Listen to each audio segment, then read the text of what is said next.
Yada obi bia se enenso wajebre na wone me edi saa dwumadie ene da yi nso Awurade Nyankopɔn onhyira wo papaapa.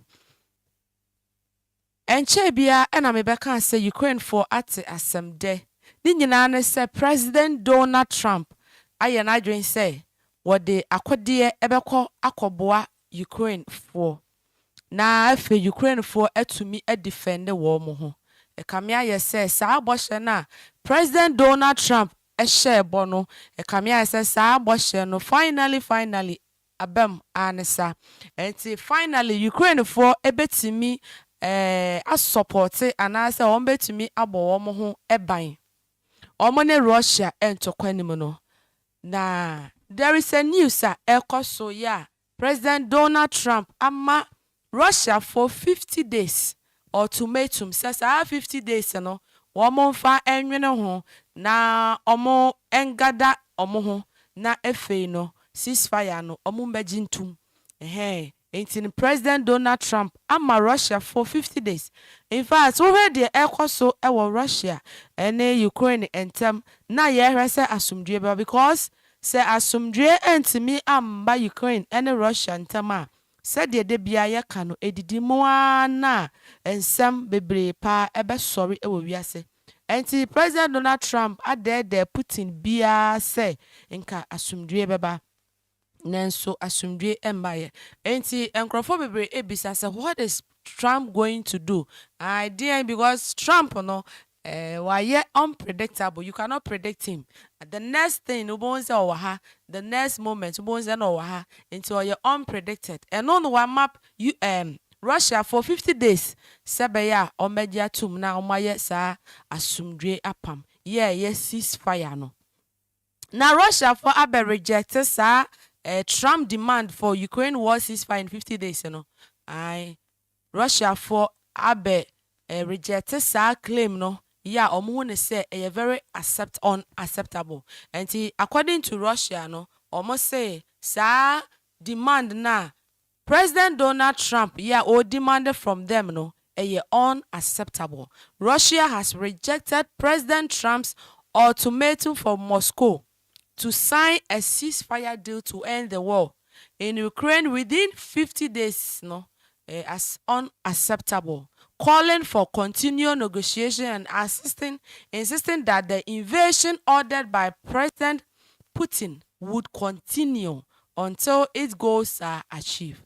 And there has been a tough moment, a tough time for Donald Trump. Ankasa. And so where the Russia for Kenya almost say Omo enyai until say omo go a ompese omo achieve ewo Ukraine until say that goal is going to be achieved no enya dia womo be giant tokwa no ne na omo giant tokwa no ochna.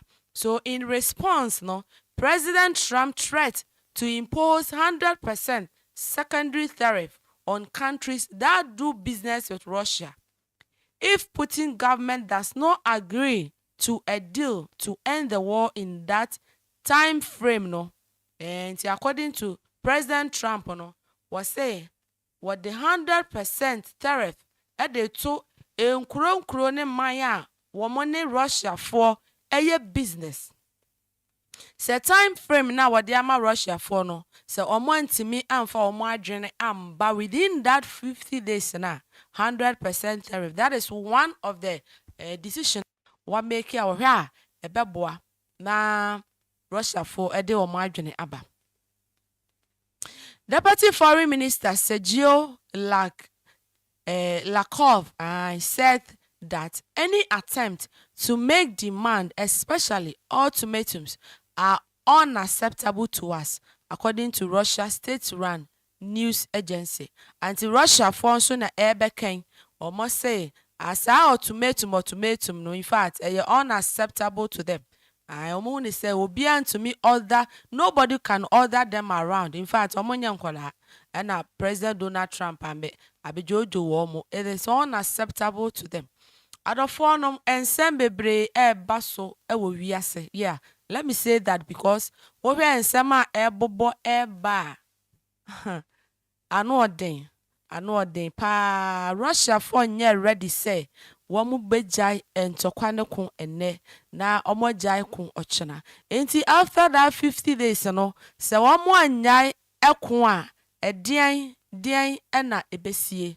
Ɛdeɛn ɛna ebesie. Nti already no President Donald Trump wɔn ne EU European nations bebree aka ọma France any Germany any UK any other nations no ayɛ ọma adwene sɛ sesei deɛ yɛde ako weapons akodeɛ bebree ɛkɔ Ukraine na afei finally no Ukraine ɛtumi ako defeat Russia anaasɛ ɔmɔtumi abɔ wɔn ho ban ɛwɔ Russia fo nsɛm. Ɛyɛ adeɛ baako nso a Putin wodwa papaapa sɛ wɔbɛhu sɛ Ukraine foɔ enso enya support eno no eyade a wompe ankasa. Enti no what is going to be the outcome of it? Edien ena ebekọ akọwie se Donald Trump wode ne ho ebegye ntokwa inu na Europe ede ne ho begye NATO nso ede ne ho ebegye because wo news I circulate a na ka se Donald Trump sa akodie ye weapons wode ko Ukraine wode fa NATO so or the fan NATO so amaman bebre na ebebom na wɔn manufacture drones ne akodie bebre na wɔn de akɔ Ukraine ti say ntɔkwa no emu ebɛyɛ den papaapa ɛwɔ Russia ne Ukraine ntem na ɛno na Donald Trump sending top of the line weapons to support NATO in Ukraine war, to support NATO in Ukraine war. So indirectly, no, they say NATO for a run to Kwanimani Sao. That is it. And so indirectly, no, NATO a run to Kwanim. And it is not going to be surprising. So we who say NATO finally mo bekun war Ukraine and Russia. So if say NATO yin say mo kumbi boy Ukraine omone Russia to Kwana. Asem kesiye eba franca insiso. So if an agreement to end the war with Ukraine is not reached in 50 days, Donald Trump said the US would bring a severe tariff about 100%. And so Donald Trump has agreed to send top-of-the-line weapons to NATO to support Ukraine. Speaking with NATO Secretary General Mark Rutte during the meeting at the White House, the U.S. president said, "We've made a deal today where we are going to be sending them weapons and they are going to be paying for them."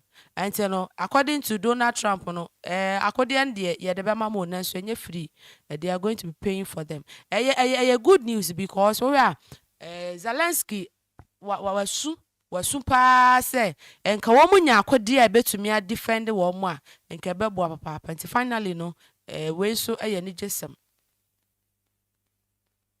Mr. Trump also said he was very unhappy with Russia and threatened severe tariffs. The White House added that the U.S. would put secondary sanctions on countries that buy oil from Russia if an agreement was not reached.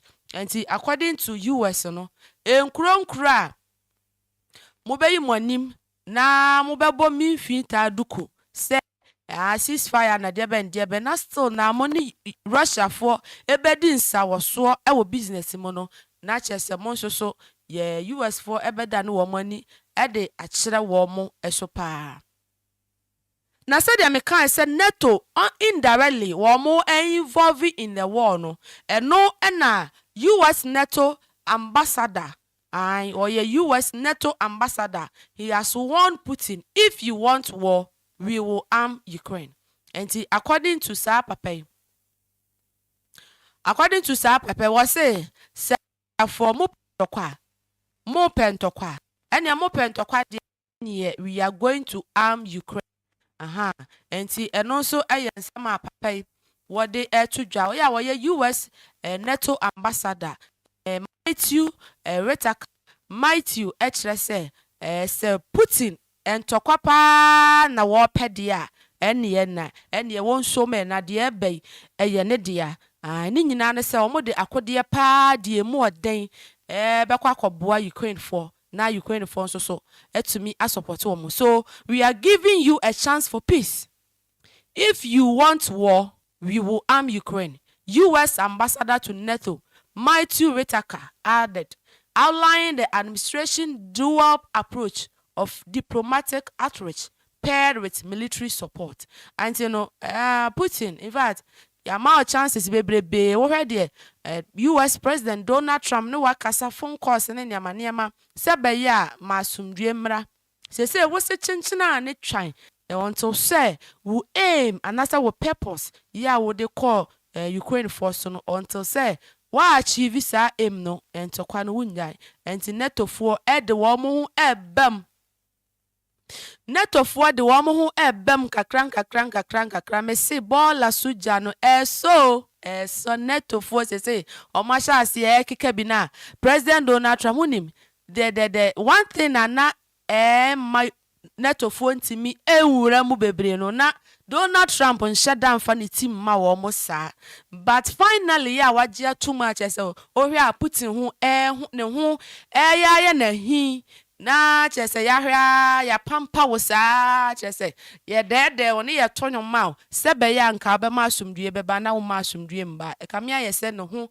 ayɛ hi na ɛno ɛna netofoɔ ɛbɛm kakra it will not be surprising as I said earlier on sɛ wo bɛte sɛ afei deɛ NATO troops ekogu Ukraine a wo mo eko na ekoba ne saa deɛ a ekoba ne saa sɛ netofoɔ finally wɔ battleground ne so na wɔn mo ɛko deɛ a weapons a ebedi him na si deɛ alliance no ɛform na obiara tamu kutu no sɛ entɔkwa ɛbɛsɔle no ɔdɔfoɔ Erade Nyankopɔn hyira na ko Pastor Paul pa you could see say everything he said finally is making sense but said the debia yeka no if you don't follow the news in it current nneɛma a yɛkɔ so a one hwɛ ya obeka se bia de yeka no enye no korɛ and according to Matthew Whitaker no was say we are giving you chance for peace.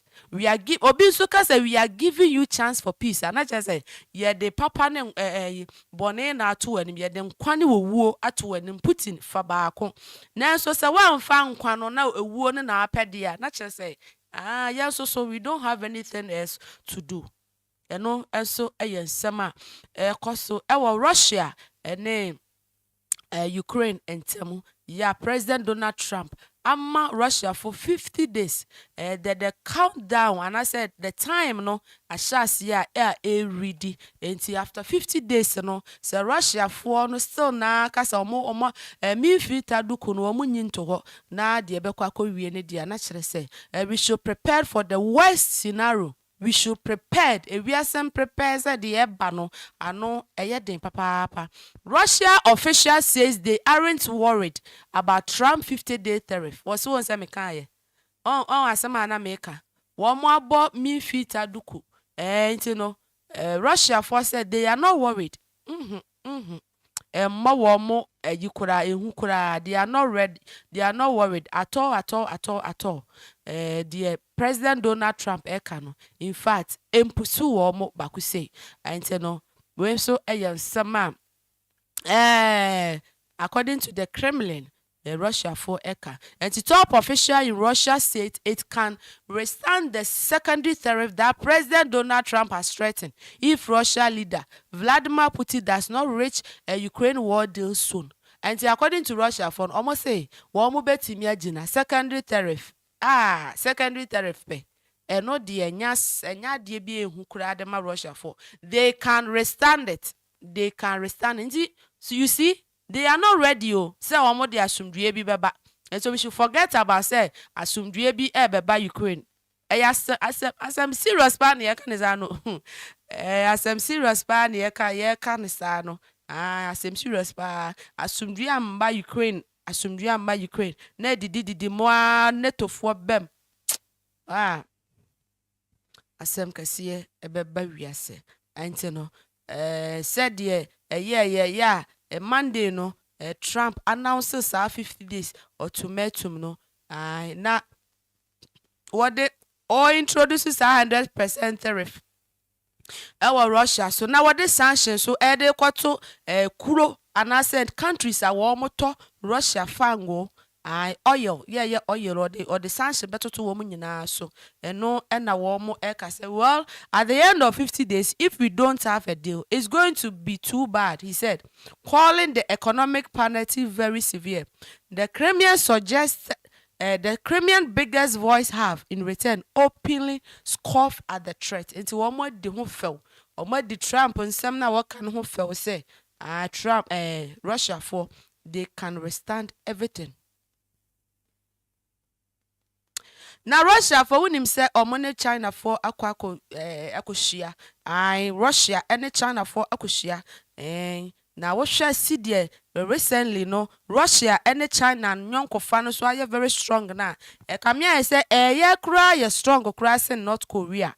You see yeah strong because we will be a money Russia for a business but China is one of the countries money Russia a year business exchange of goods a cost of any China any Russian time ain't you know I think the last week and I can say China force one prene emma Russia for a kuku a war Ukraine a bonting so into the China for so any Russia for anyon kofano emu ayede papa nti so a bilateral meeting in China Tuesday enra Russia foreign minister Sergio Lavrov etu kwan ekosa China krone so his country was already holding out against the slow of Western sanctions imposed for the invasion of Ukraine. We are coping. I have no doubt that we will cope, Lavrov said per Russia state media. Sergio Manarov, a prominent politician in Russia's state Duma, mocked Trump tariff as likely calculated by a random number generated. Anyway, you know, the theater and the tintin in say, Russia minister, foreign minister, your friend Sergio Lavrov, were two quite call China, worker say. There is no doubt to say Russia for a big copy. They will cope because Yamaka Kura say Abba Russia for so ama womu etumi ediso. Enti we die yemunke to akura. Na eno na European nations mechire UK UK France UK France name Oshe Germany and other European nations bebre no so omo abekasa mu na eno na omode omo ani akire Iran so enti wo hwe see the Iran ambition for a nuclear weapon no enyaye even though no omo nuclear site and it has been bombed by US and Russia nenso ekamia say the ambition is still there.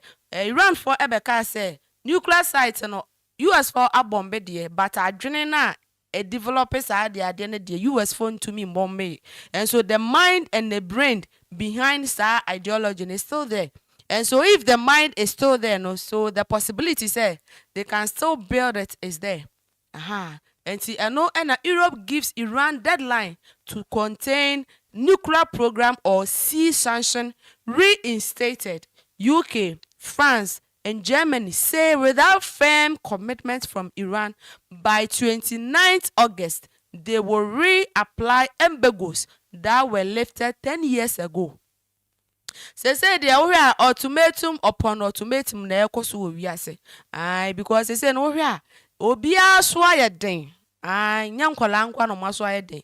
Obia so ayeden. Enti no I say de wa na wanya na chese the time frame the month frame near the ato ho the amount. Enti say no UK, France and Germany wo mo ama Iran for up to 29th of August. August here o yenima say wo mo enye na wo sign nuclear deal no. Wo sign nuclear deal so mo Iran for wo nye nuclear weapon bia e wo ho. Na say up to 29th of August. So one month me anya sa. Enye na embegos akasi wo de to Iran for so 10 years ago. Ya Iran for je wo mo ho etwa wo mo ho a entimi ntwa no. Sa embego no besan be koso pa. Ewiase enko back to normal.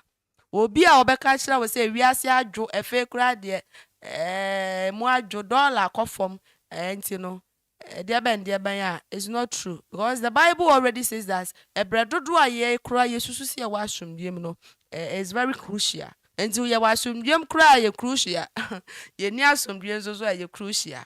Dwane kobia no eye baako pe under the wings of Jesus Christ. Under the wings of Jesus Christ. The EU will start the process of reinstating UN sanctions on Iran from 29th of August. From the 29th of August, according to reports, European nations see ombesha ede sa 10 years embego any sanctions na omode eto Iran force no ombesha ase pa asa ede abade mu oden de mu oden pa ede beba. Enti wo hwe si de enema esi ekoso ewo wiase na obi ka kira we say asomdue pa beba. I don't believe it. I don't believe it. Kra me de menyindi sa asem ni endi kra. Enti and also ayensema ekoso. Enti speaking at a meeting of his EU counterpart, the France foreign minister, Jean-Noel Barrot, said France and its partners are justified in reapplying global embargo on arms, banks, and nuclear equipment that were lifted 10 years ago without a firm, tangible, and verifiable commitment from Iran. We will do so by the end of August at the latest. And see, that is the deadline for Iran. Iran for deadline any 29th of August. Yeah, Russia for EU. Yeah, France, Germany, UK, any other European nations. No, say mobeba na mobe sign nuclear deal no na bibia to a trap. Yo, me bacho aha aye kanokra news wadaroma eya na wa subscribe e de amame pa subscribe e fa mame na obetumi so e de wo comment so aba ya fa comment bra na mi hu se me ne wo e na edi djuma no e wo e ho papa enti no Ewade Nyankopon onhyira se wo be ne sade amaye. Russia didn't care about Trump's weapons for Ukraine terror threat, official says. And no, said the Medica Ekaye no, Russia for said BB and Shadawamu and Yehusa. And they don't care. They don't care about Trump's weapons for Ukraine threat. Into a dear womo ya na womo ebeye. The omo ya no beye. Mamin fawo enko China, North Korea, and Russia. And so we sa akukudam for kasiye. China, North Korea, and Russia. What to me say? Sankrofwe. We are say ebe say pa now you cannot say it and then leave them. To me enka we are say we yansem. Now we need China and freedom. We need North Korea and freedom. Now we need Russia so in freedom. And China, North Korea, and Russia represent biggest security challenge since World War II. Japan says. And according to Japan, sa enkromi saying or more represent security challenge papa ewo wiase after World War II. Japan is facing its most severe security environmental since World War II as three potential adversaries in East Asia, China, Russia, and North Korea, ramp up military activities in the region, the country's defense minister said. The existing order of world peace is being seriously challenged. The Japan found itself in more severe and complex security environments of the past era. And so according to South Defense Minister, ya workers say sankrofo miensa we wo hwa de wo mu eye wo wiase pa. In fact, omo ma wiase asomdue afiri wiase. Asomdue afiri wiase. Nse bi kan kan no. Omo ene de oyeye kase ebe wiase eba because we North Korea eye nuclear west head country. Yeah, we are hwehwemu kire say about 50 and over nuclear weapons and egu omo akache. 50 and over. Yeah, egu a omo de eye de ben ya. Omo de train to kwa bia ebeba. wo share China so ewo akodi bebrebe nuclear weapons eka ho wo Russia enti no the Russia for say bibi enye wo mu hu ne niamaniema wo mo ya kakabensem nyina is because of this nuclear weapons wo mo de wo mo ho atoso enti na asa wo mo ho ayehu ewo wiase no kwasam ne se saa nkrofo miensan omo na ede nsem bebre ebebe wiase pa. North Korea warns US over strategic bombers near airspace. Anti North Korea fonso de warning kase pa e de aba US for so about strategic bombers ya omode akogu the Korean peninsula last week. Enti no ehwehwemu kire say Japan, US, and South Korea for yes military deal be security challenge. Ability for them to respond to any regional security challenge. Omoye duel, omoye exercise be and according to report, strategic bombers, US for bombers, akasi any drones, and just a long range missiles, and akodi eguwa de nyasem ketwa. And no, and North Korea for just a omode one kasiepa ede eba nyasem ketwa. And North Korea has accused the US of threatening regional peace by deploying strategic bombers for a trilateral exercise. And it's trilateral because nipa miensa na edi sejuma tri miensa US, Japan, and South Korea and na edi sejuma ewo Korean peninsula ewo so is pokasie bi ya ekoso ewo ho. Na na North Korea for akoma etu because omo says weapons asumdue edi efiri wo. North Korea is one of the non-nuclear armed nation with an estimated 50 warheads, and he said in America, estimated 50 warheads and long-range missiles capable of delivering nuclear strike against the US mainland. Kim Jong-un, the country's leader, has vowed to pursue the unlimited expansion of his nuclear arsenal. Enti wo say 50 warheads ni nyina no wa kan tam kese pa say wo besa expand asa pe bebrebe asa ka ho.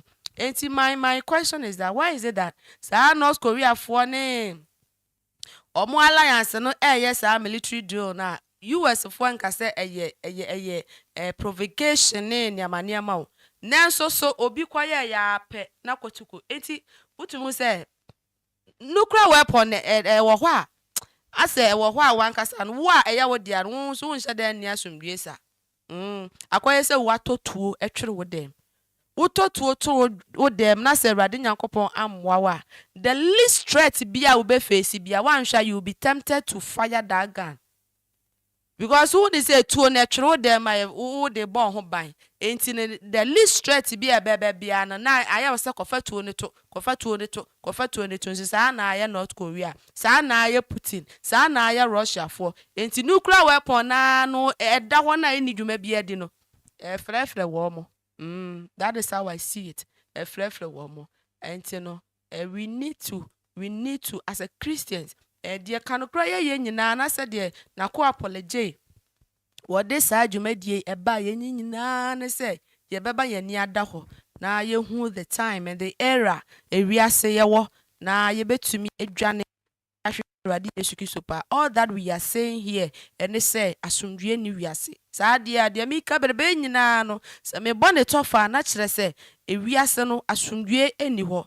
Third World War na ye kanu bibia ne pompon so bibia hyehyɛ ekowie at one point. What I say bibia hyehyɛ to that time sa era no. So if we have something to do right now ya hosiesie bre na ye womu ahosiesie bre na ye womu. I think said there was a time Awurade akwaka say one hwe ya netofo one hwe ombekwa akọboa Ukraine was antokwanim. And you see say gradually NATO involvement our Ukraine and Russia antokwayimu no high papa ekoso ɛno nso ɛyɛ ɛnyɛ asɛm ketewa ɛwɔ hɔ. Nti no after say Donald Trump ɛka saa 50 days yi a wɔde maa Russia foɔ yi sɛdeɛ mekaa sɛ ɔmo abɔ mean filter duku yi Russia for still na ɔmo to akɔdeɛ over akɔdeɛ ɛde kɔ Ukraine city ne so a ɛnyɛ asɛm ketewa. Nti ɛyɛ da ɛnura ya Tuesday ɛba Wednesday ya nipa 15 na wɔn ɛpra ɛwɔ hɔ a kyerɛ sɛ Russia for deɛ ɔno wase ne bo sɛ ɔyɛ no ɛno ara na wɔyɛ na ɛnoa mu ara nso aboa bi apere a na kyerɛ sɛ na wie yɛ na abɛn ɛnoa mu ara na ɛde nsɛm bɛba ɛno ara nso ɛna ɛde Putin na wie yɛ ɛbɛba. Aha ɛyɛ kanokora news wadaroma ɛyɛ a na wa subscribe ɛde amayɛ paa ɛyɛ na wa subscribe ɛde amayɛ. Nti no Muhammad Buhari ya wɔyɛ Nigeria ex-president nso wawu at the age of 82 years ya ɛno nso Nigeria for ɔmo ɛyɛ ni ɛyie papaapa ɛno nso yɛ news a trendy ɛwɔ social media so ɛno nso papa yi ɔno nso ɔmo Nigeria for no ɛkae no ya ɔmo yɛ da yie kɛseɛ paa ɛwɔ nti thousands of Nigerians attend saa funeral no of their ex-president Muhammad Buhari ɛwɔ hɔ.